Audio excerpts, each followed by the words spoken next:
JavaScript में synchronous और asynchronous programming में क्या फ़र्क है और ये कैसे कोड के एग्जीक्यूशन को अफेक्ट करता है, ये आज हम समझेंगे। अगर आप वेब डेवलपमेंट या जावास्क्रिप्ट प्रोग्रामिंग कर रहे हैं या फिर इंटरव्यूज की प्रिपरेशन कर रहे हैं तो इन कंसेप्ट्स को समझना बहुत इंपॉर्टेंट है। तो चलिए शुरू करते हैं। सबसे पहले हम सिंक्रोनस प्रोग्रामिंग के बारे में बात करेंगे। सिंक्रोनस प्रोग्रामिंग में code line by line execute होता है। हर स्टेटमेंट का एग्जीक्यूशन कंप्लीट होने के बाद ही नेक्स्ट स्टेटमेंट एग्जीक्यूट होता है। इसे हम ब्लॉकिंग भी कहते हैं क्योंकि एक टास्क दूसरे टास्क को ब्लॉक कर देता है जब तक वो कंप्लीट नहीं हो जाता। यही जावास्क्रिप्ट का डिफॉल्ट बिहेवियर है। आइए एक एग्जांपल देखते हैं। इस एग्जांपल में ये स्टेटमेंट एक के बाद एक एग्जीक्यूट होंगे। पहले फर्स्ट टास्क प्रिंट होगा, फिर सेकेंड टास्क और फिर थर्ड टास्क। लेकिन अगर कोई टास्क टाइम कंज्यूमिंग हो, मतलब बहुत ज़्यादा टाइम लेता हो, तो क्या होगा? जैसे इस एग्जांपल में स्टार्ट प्रिंट होने के बाद time consuming task function execute होगा। ये फंक्शन बहुत टाइम लेगा क्योंकि ये i0 से स्टार्ट होके 10 करोड़ तक जाएगा और जब तक लूप खत्म नहीं होगा तब तक तो उसके बाद वाला एंड प्रिंट ही नहीं होगा। यूज़र को लगेगा कि वेबसाइट हैंग हो गई है। यही वजह है कि हमें एसिंक्रोनस प्रोग्रामिंग की ज़रूरत पड़ती है, स्पेशली वेब डेवलपमेंट में। अब हम एसिंक्रोनस प्रोग्रामिंग के बारे में बात करेंगे। एसिंक्रोनस प्रोग्रामिंग में टाइम कंज्यूमिंग टास्क को बैकग्राउंड में एग्जीक्यूट किया जाता है ताकि वो दूसरे टास्क को ब्लॉक ना करे।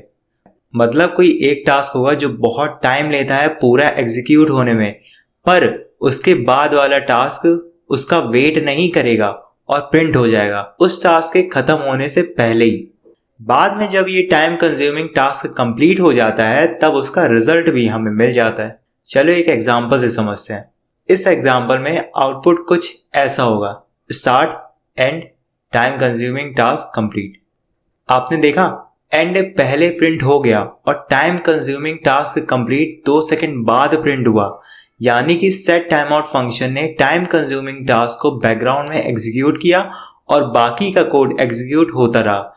जैसे कि यहाँ पर एंड पहले ही प्रिंट हो गया। पर एक मिनट, जावास्क्रिप्ट तो सिंगल थ्रेडेड लैंग्वेज है, यानी कि एक टाइम पर एक ही टास्क एग्जीक्यूट हो सकता है। तो फिर ये एसिंक्रोनस बिहेवियर कैसे हुआ? इसके लिए जावास्क्रिप्ट इवेंट लूप का यूज करता है। इवेंट लूप के बारे में बात करने से पहले हमें दो इंपॉर्टेंट कंसेप्ट समझने होंगे, कॉल स्टैक और call back Q. Call stack ये एक ऐसा कंटेनर है जहां हर वो चीज जाती है जो तुरंत एग्जीक्यूट होनी है। सारे normal functions, console log statements या कोई भी इमीडिएट टास्क कॉल स्टैक में जाता है। ये एक के बाद एक टॉप से बॉटम तक एग्जीक्यूट होते जाते हैं। कॉल बैक क्यू एक ऐसा वेटिंग एरिया है जहां एसिंक्रोनस ऑपरेशंस के कॉल बैक से जाते हैं, जैसे कि set time outs, fetch request या इवेंट लिसनर्स के कॉल बैक से यहाँ आके वेट करते हैं। ये तब तक वेट करते हैं जब तक कॉल स्टैक एम्प्टी ना हो जाए। मतलब कि सारे नॉर्मल फंक्शंस और कंसोल लॉग जब तक एग्जीक्यूट होके कॉल स्टैक को खाली ना कर दें तब तक वेट करते रहते हैं। तो इवेंट लूप क्या करता है? ये सिंक्रोनस कोड को एग्जीक्यूट करता है, फिर कॉल स्टैक एम्प्टी होने के बाद कॉल बैक क्यू से फंक्शन लेता है और उन्हें एग्जीक्यूट करता है। एक और एग्जांपल देखते हैं। तो क्या आप बता सकते हैं इसका आउटपुट क्या होगा? कमेंट में जरूर बताइएगा अगर आपने पता कर लिया हो तो इस एग्जांपल का आउटपुट कुछ इस तरह होगा, 1 4 3 2। यहां पर 1 और 4 सिंक्रोनस हैं तो ये तुरंत एग्जीक्यूट हो जाते हैं। Set time out call back queue में जाता है। प्रॉमिस का dot then micro task queue में जाता है। ध्यान देने वाली बात यह है कि micro task Q call back Q से पहले प्रोसेस होता है, इसलिए 3 पहले प्रिंट होता है। लास्ट में सेट टाइम आउट का कॉल बैक एग्जीक्यूट होता है और 2 प्रिंट हो जाता है। तो इस तरह एसिंक्रोनस प्रोग्रामिंग के थ्रू हम टाइम कंज्यूमिंग टास्क को एफिशिएंटली हैंडल कर सकते हैं, जिससे हमारा एप्लीकेशन रिस्पॉन्सिव रहता है।